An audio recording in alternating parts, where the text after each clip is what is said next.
I'd like to welcome John King. In fact, give a warm welcome to John King, please. I'm going to have a bit of a chat, a conversation with John. What I'm going to try and share with you is a leadership journey. And this is a leadership journey from humble origins. So just to set the scene for me, John, What do you do at the moment? I'm currently trying to take a gap year, which you normally do in your 20s. I'm trying to do it in my 50s. So I'm investing in a couple of small businesses. So one is a sports rugby brand. Rugby is a passion of mine. I played for 25 years. And another one, which is quite topical, is a cyber security business, which is run by some ex-MI6 and SAS friends of mine. So they've want me to come on board and help them out. That's in the UK. I actually live in America, so I live just outside Miami now. And I'm getting involved with a couple of American brands as a non-exec. And that's kind of what my gap year looks like, which wasn't really supposed to be golf and boating and stuff like that, but it's turned into a bit more business than I'd anticipated, I suppose. A career in retail. What do you think a career in retail offers today? I think there's often a misconception that you go into retail, it means you're going to work in a shop and you're going to be a sales assistant, when in actual fact that is completely the opposite.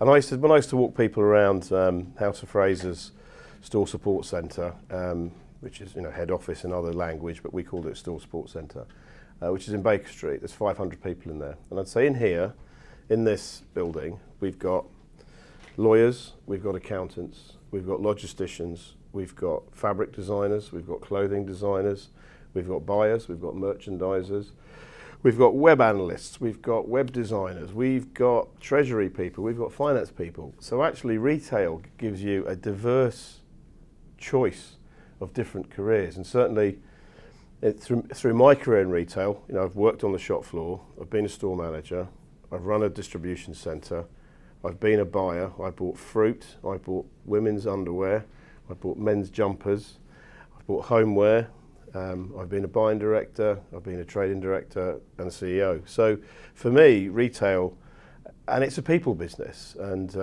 I like people and I like talking, and it suited me. What did you do when you left school? I left school at 18 with A-levels, and my plan was to go into the army. So I've been offered a position at Sandhurst to train to be an officer, and the plan was to go into the parachute regiment.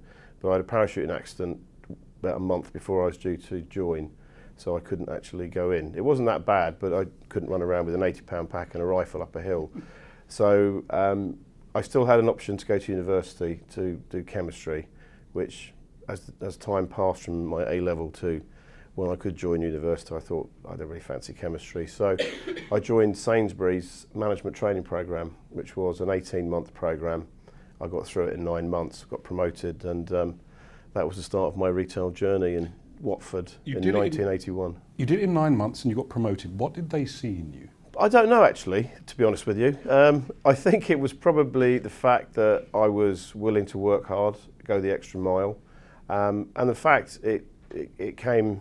I found it quite easy, the stuff we were doing, because it was basic common sense to me. You didn't need, to be a rocket scientist to work. Retailer is about giving the customers what they want, having the products that they want when they want them, and making sure that they get it in a timely fashion at the right price, and they're happy when they leave the store.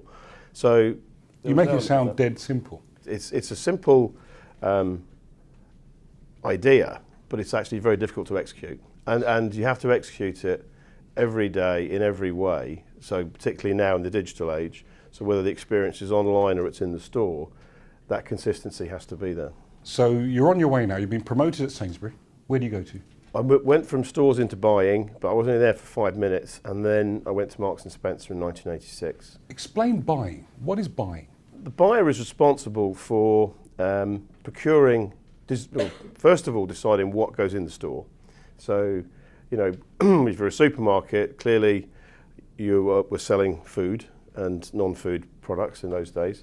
So the buyer would actually typically work with a merchandiser who does the numbers, and they'd work together and say, right, we'll put a range together of, so let's go into clothing, because that's my more recent experience. So We're running the shirt department of Marks and Spencer's. What shirts do we need? What shirts do they want? What can we do? You know, do we formal, casual, what occasion?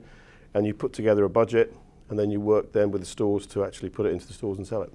So you went into buying at Sainsbury? Briefly, yeah, and then I came straight out and went to M&S, into buying in M&S. How did that move happen?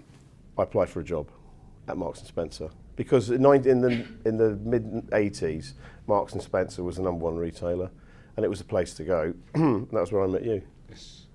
On our induction. You got. We were the new kids with our little trays for lunch. We don't know anybody, you know.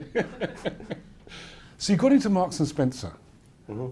What did they see in you? You'd only been at Sainsbury's a couple of years. Yeah. So what did they see in you at Marks and Spencer? Well, they were looking to bring in people that hadn't gone through their training scheme. So they wanted some fresh eyes to come in from other industries outside. So they brought in, I think there were 33 of us came in. They just wanted people that had a different perspective, that weren't in the M&S mould, so to speak. And it was a great idea, but unfortunately, once you got in there, they wanted to mould you into the M&S way, which kind of, to me, was the opposite of what they were trying to do in the first place. Was they wanted to bring fresh blood in, and actually the organisation, you know, has its own culture, and it's, you know, it's both a strength and a weakness at that time, and they wanted to try and make you conform. Try and describe for our students here. Try and describe culture. That every organisation has its own culture, and it's hard to define, hard to move, hard to change. Yeah, what is it? It's in the air. Culture is behaviour to me more than anything. So it's how you behave towards each other. It's how you interact with each other. So for me, we've always had a philosophy that with every management team that I've worked with, it's do as we do, not do as we say. So therefore, you know, I always saw my job as player coach or first among equals when I looked at the board, and that we all had a role to play, but you have to live it, as in demonstrate it yourself. So you can't say, well, this is the culture, but you have to behave a certain way. We can behave the way we want. It's all inclusive. And it is, to me, it is fundamentally about behaviour. Was there a discernible difference between Sainsbury and Marks and Spencer?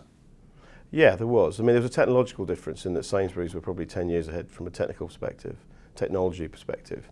But food is a fast-moving industry. So in those days, you'd buy fashion typically every 2 seasons. So you were buying 6 months in advance. The lead times were long on the product. Whereas, you know, food, it's being picked in a field today and it's on the shelf tomorrow. So that was the same, you know, 30 years ago as it is today. So how long were you at M&S?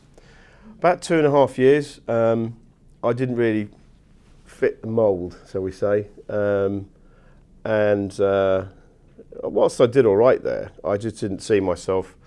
It was kind of dead man's shoes, and I wasn't excited enough. And I was quite ambitious. Always wanted to move to the next level. So I left and joined a supplier as a sales director, and then became managing director of that company a year or so later. So you went from buyer to sales director to managing director. Yeah. That's all about your leadership. Tell us a little bit about your leadership style. Perseverance, I suppose. I think hard work is always, you know, people go, oh, you've got to work hard, and it's a hackneyed phrase, but actually it's a very important phrase. You know, if you work hard, you'll get recognised, I think, and that's always certainly been the case with myself. But I was keen to develop the business. You know, every business I've been in, it's like, how can we be better? How can we be bigger? How can we do things differently? And how do we grow? And I suppose that applies to me as a person as well as a manager and as a leader. I mean, my leadership style, to be honest with you, I think leaders shouldn't comment on leaders, on themselves. You should ask the people that work for me or work with me about what they think. I think that's probably better. And what would they say? I have no idea. What would they say? I'd probably say they missed me. Would they say you were tough, challenging, supportive, visionary? Probably a bit of all of that, yeah. I think, as you will find out on your journey through life, there are times when you have to be very tough, and there are times when you have to be very supportive. And you need that range of skills, I think, as a leader to, you know, and as a manager. I mean, there's two different, management and leadership, I think, are two different things. You know, management is ticking the boxes and doing the functional stuff. Whereas I think leadership, you've got to try and provide inspiration and vision to bring everybody with you. Can you do both? On the journey. I think people can, yeah. I mean, but I think there are people that, I think the important thing is to know what suits you best, what suits your skill set best, and your personality, actually, because some of it comes down to personality. So I'll ask it in a different way. If you're looking for leaders to work for you, what do you look for? People that could do my job. So we've always had this belief in every company I've worked with, recruit your successor. And actually, if I take the management team that I had, the last one at House Fraser, and we were together 8 years, 90% of them are still there. Jackie was the best, she was a better menswear buying director than I'd ever be. So she's a tick. You know, Stephanie was a better women's wear buying director than I ever was. She's a tick. Isan's a better homeware director than I ever was. Tick. So I'd always look for people that were better than me, and could actually, hopefully within that group, there'd be at least 2 contenders that could take over as chief exec. So I always look for succession. So in every business that I've ever run, that we always look to put in a succession plan so that you've got bench strength and right the way through the organisation. Because also it sends the right message out. If you see 50% of that board at House of Fraser was promoted from within, so it sends a message right the way down to everybody, right down on the shop. You two can make it. You two can make it. And you know, I think there's a number of people that were in junior management positions, and we came in November 2006 when we bought the company. And I think probably a third of that board were in junior management positions. They're now on the board. So that sends a great message out, and that's part of culture. Yes. So it shows personal development, career development. That's all in that behavioural thing. So people can see, I can get to the top. You know, I did this program, Who Wants My Job? It's like, how do I get John's job? It was to show you, look, I started on the shop floor, so anyone can be a CEO. Anyone can be a CEO. So you were at Bairdware. You were sales director, you became managing director. Yeah. What did you do after that? And what did you learn from being a supplier? I preferred being a buyer. As a supplier, I can only influence the buyer. As a buyer, I can actually directly have a relationship with the customer. So having been in the supply side now I left M&S in 89, so this is now 99, but I moved to America then to run a supplier in America. By the turn of 2000, I realised, you know, if I spend too much more time here, because I was, you know, my late 30s at the time, I was thinking I need to get back into retail, so I came back to the UK. So I had 3 years in the States and then came back to the UK. And what did you do in the UK? I came in as trading director of Matalan, the value retailer that's, you know, women's, kids, men's home. And then I got made CEO a year later when the CEO was fired. So I had to step into the breach. Share price collapsed 75%. And then here I was, day one, introduced to the city, and I think I had a black eye at the time, so I played rugby at the weekend. And they were looking at me going, who's this thug? You know, The turnaround man. Second youngest CEO in the FTSE 250. We don't know who he is. How old are you at the time? I was 40. So the CEO gets fired. Results aren't great. Yeah. And they turn to you. Why did they come to you, John? Well, no, to be honest, I was in the company already and I was the trading director. So as a trading director, you're responsible for all of the commercial activities of the company. So all the buying, you know, so it's actually the heart of the business. And to be honest with you, and I would say this, I think every great CEO of a retailer comes from a trading background, not necessarily a finance background.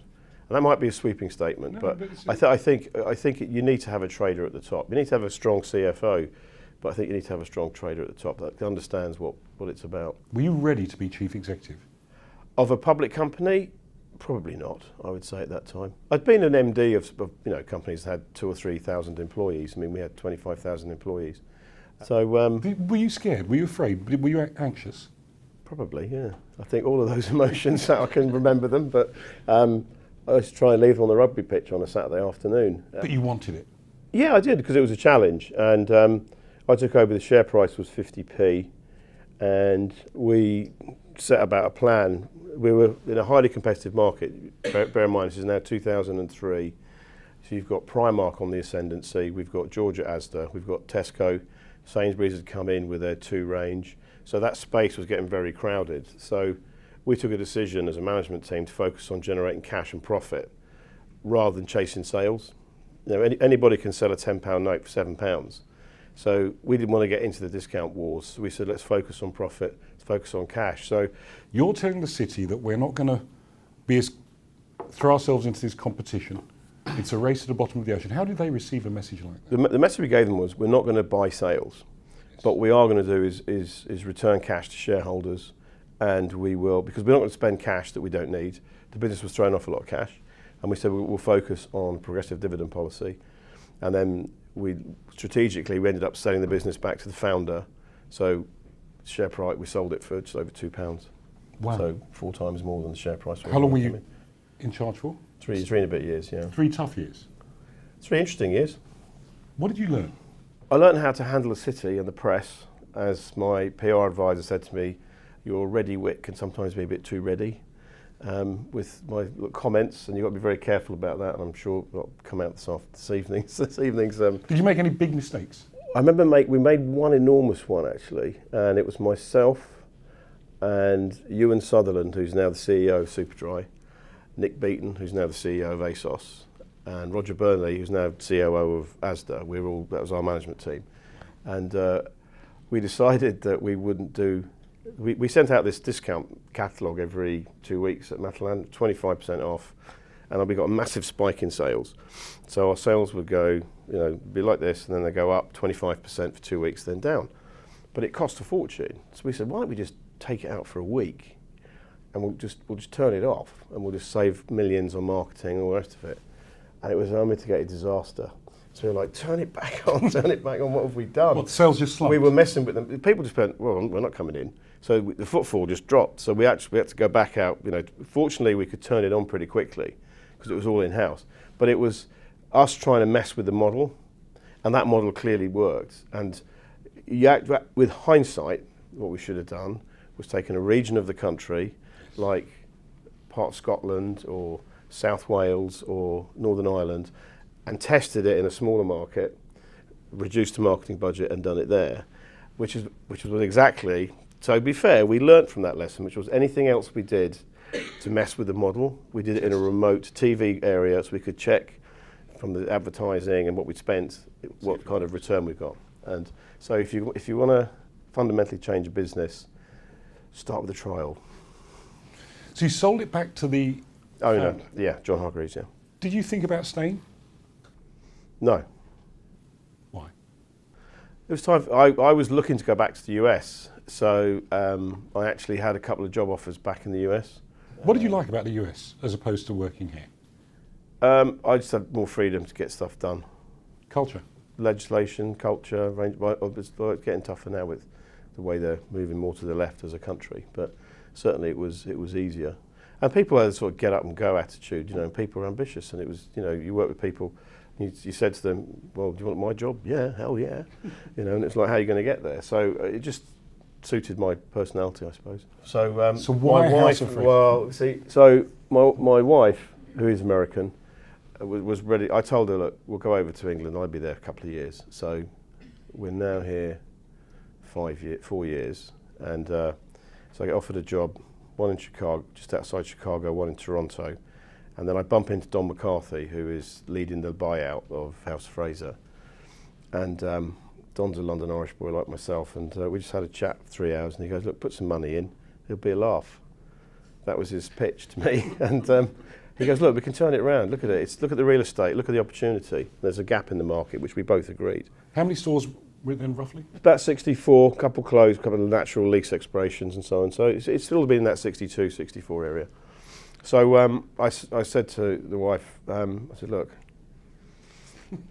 it's looking like London. And she goes, oh, okay. So in the end, she decided to do a doctorate. So she got that through that, and that kind of worked out. And we did some property development in Marylebone, and that kept her happy. Whilst you took on House of Fraser? With a good management team. What did you inherit? What did you walk into? Your first few days at House of Fraser, what did you see? Well, I had a butler, which was quite unbelievable. So I didn't know what to do about him. And then my PA said to me, well, do you need a driver? And I went, no, I've got an Oyster card and I make my own tea. So it was just a bit old sort of fashioned, I suppose, in some respects. No disrespect to previous management. I mean, if you're shown a certain way and you only know a certain way, then you only behave in a certain way. So we came in and just said, look, it's going to be very different. And we tried to have a bit more of an egalitarian approach to it, sort of one for all for one. If I make a bonus, Angela on reception is going to make a bonus. If Angela makes a bonus, I'll make a bonus. That wasn't happening previously. So we put in a scheme that was visible, it was tracked every month, so everyone knew where they stood.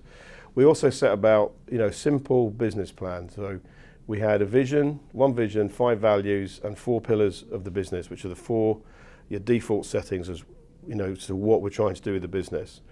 And that was on one page. And we put the 5-year business plan on one page. Can you still remember the values? Yeah. Values: always put the customer first, be you at your best, own the extra mile, use your imagination to inspire and excite others, and respect each other and work as one team. Wow. Not bad. Do you want the pillars and the vision as well? Yes, give me the pillars. Well, the four pillars were, we looked at the business and just said, right, what are the key levers here? What are the key drivers? So our point of difference to John Lewis and Debenhams was there was a space back in 2006 below Selfridges and above those two for bridge brands. So Ralph Lauren, Michael Kors, Hugo Boss, etc. on a national level. John Lewis only had 20 odd stores. Debenhams were private label driven, 85% designers at. So we sat down with all the brands. So the first pillar was develop and maintain the #1 premium branded position nationally across the UK and Ireland. So it meant that every brand that wants to come to the UK would come to us. So that's the #1 pillar. The second pillar was develop our own brands. So what we wanted to do was develop brands that we owned, which gave us higher margin, which drove profitability. So we bought Bieber, which was that iconic 60s brand, paid not a lot of money for it. It's now a £30 million business, but we own it, we design it, we develop it. So we had #1 exclusivity. So from a customer perspective, you can only buy it at House of Fraser. #2, we had control over the margin and the product. So we developed that. So that's pillar #2. Pillar #3 was absolutely own the multi-channel world globally. So we came in, House of Fraser did not have a website, which was like, what year? 2006. Wow. So we had our first website up 2007. I think we did £7 million in that first year, and this year the company will probably do 400 and something online. On the website? Yeah, so I used to tell the story that it took House of Fraser 100 years to get to 1 billion sales. It will take us 10 years online to get to 1 billion. Wow. But what we did though was we stood back and I hired a really smart guy from John Lewis called Robin Terrell, who's now the Chief Customer Officer at Tesco. So Robin and I sat down in a pub actually, over a couple of beers, and sort of wrote on a napkin what we thought we should be doing. And we just set ourselves some simple targets, and he said it's mobile first, and I said, well, I'm with you. And I think it was Eric Schmidt, Google said in 2011, if you don't have a mobile strategy, you don't have a future strategy. But we put the investment in it. And then the final pillar was invest in our stores and our people, as in stores and digital and people. So we never took a penny of profit out. Every penny we made went back into the business. So your 4 pillars. Yeah. How long did it take to realise those 4 pillars for them to really? Well, we had the 4. Well, we broke them down before we came in. So the vision and the values was the cultural piece. That took longer. So we involved probably about 350 people at all levels of the company in compiling those and that language. So that's not my language. That's the group's language. And then we embarked on a rollout, and every person in the company was put through the vision and value sheep dip. But it's not just about putting them through the indoctrination, it's actually living and breathing it. So we would give out spot prizes for value, people demonstrating the values. So you'd hear these stories of people who've own the extra mile, so they get a £50 gift card from their manager, just on the spot. So we did this sort of, we called it random acts of kindness, but it kind of embodied the vision and the values, what we're trying to achieve within the group. And I always remember my niece, who's a student, she worked in one of our stores, and whenever we had a family gathering, I'd be testing her, what are the values? She'd, Uncle John, can I have my dinner? No dinner until you tell me the values. So, to make sure it sticks. It takes years for that stuff to stick. And it does take years. When did you know you were coming towards the end of your journey at House of Fraser? When we sold the company. Was that always the intention? No, we ran a dual. The problem, we had a bunch of dysfunctional shareholders in the end, unfortunately, because in 2008 when the crash happened, a lot of the Icelandic shareholders we had went bust in the crash. So, 60% of our shares, 50% of our shares were held by Icelandic banks and administration. So there was a point where they would have to sell. So we decided we'd run a dual track process. So we went on the IPO market. We went to float the company. So we did the early look. So before you decide to go to the market, you do what's called an early look. So you'll take the top 30 investors and you give them the spiel, the presentation about the company, and you get the feedback directly to say, we wouldn't touch this with a barge pole. So we did 30 investors. One wouldn't invest because we were too small, because they had $3 trillion under management. And then the other 29 said they'd invest, and 25 said they'd invest tomorrow. So we knew that, so this was February 2014, so last year. So we knew that we could get the IPO away, which would have happened around about 27th of June. That was the sort of go live date. It was a very busy, if you remember, cast your minds back to the financial world, AO, there was a lot of hype in the market, and a lot of that's come home to roost, actually, where share prices are today. So there was this sort of feeding frenzy within the investment community. Got to buy, this is a great deal, and it felt a bit like the sort of dot-com bubble of 2000, or whatever that was, 2001. But while we were doing that, we got several approaches from a number of suitors, and then we got this approach from the Chinese and Sampower Group, and I met with Chairman Yuan, had 2 days with him, December 2013. We had an offer in January-ish, end of January, while I was still doing the IPO. And then we signed the SPA, which is a sale and purchase agreement, on April the 9th, 2014. So the company was effectively sold. But because it was the biggest deal done by a private Chinese company in the West, it had to go through all the sort of regulatory approvals. That took till September. So when we signed the deal, all the other shareholders kind of left. So I was there. I'd agreed to stay on till the end of the financial year, just to see it through, make sure we hit the numbers. You know, you can't sell it to them and then sort of run away, take the cash, and So we actually beat the numbers in the end. So how do you feel? What? How do you feel once the transaction's over? You've beaten the numbers, you're finished, your baby's gone. Yeah, sometimes you've got to let your babies go, haven't you? I think. I mean, I've always tried to manage my career with a 5-year rule, which was never stay for longer than 5 years in the same job, let someone else take it on. Because I think within a 5-year period, you've kind of tried everything. So if you've come in to fix it, you can generally fix it within 2 years. And then you've got 3 years of trying to build it, and then it's hand it on to the next generation. So with House of Fraser, it's a brand that's been around since 1849. So we only ever saw ourselves as custodians for a period of time of that brand. And the brands and the company's got to be stronger than the management team and the individual. So we just wanted to put it on the map. And I think we've now repositioned House of Fraser completely from where it was in 2006 in the UK retail. In fact, the global landscape, particularly from a multi-channel perspective. How does it feel walking into House of Fraser now? My wife often used to say when I'd wander into a store, if she was with me, she'd hear on the radio, John King's in. And I remember walking in, and I'd ordered them online to pick up in store. And as I was walking past one of the departments on women's wear, I heard someone go, I think John King's going to buy and collect. And I'm thinking, well, actually, I haven't been the CEO since February. This was September. So the store manager came up, so I had a chat with her and pointed out a couple of things that weren't quite right, but you can't help yourself. But no, the store was looking good, actually. Can't complain. It's good business. Won't you miss the action of every day being there on the bridge, leading thousands of people, driving that strategy, the smell of success? The smell of success. It's better than the smell of failure, I can tell you that. You know what, we'll see, but I'll never say never, put it that way. I never say never. I have been approached for a couple of big things in the US, like enormous things, but I'm not ready yet. No, I've got to have a major leg operation first. So once that's a 6 months recovery from that. So then you'll get back on the horse. Then I'll stay well away from horses, but especially with this leg and parachutes.